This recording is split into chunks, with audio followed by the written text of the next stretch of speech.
मनोहरलेल्याच्या तोंडी एक वाक्य आहे, ते इतकं चपकल बसतं आणि ते खरंच प्रत्येक मुलीने लक्षात ठेवायला पाहिजे.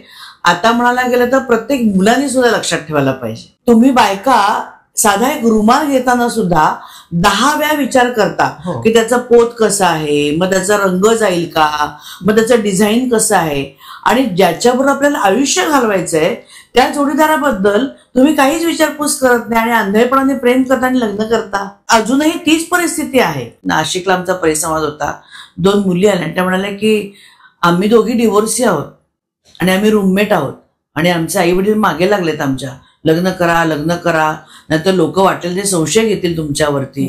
पण आमच्यामध्ये काही असं नाही, आम्ही मैत्रिणी आहोत आणि आम्हाला लग्न नाही करायचं.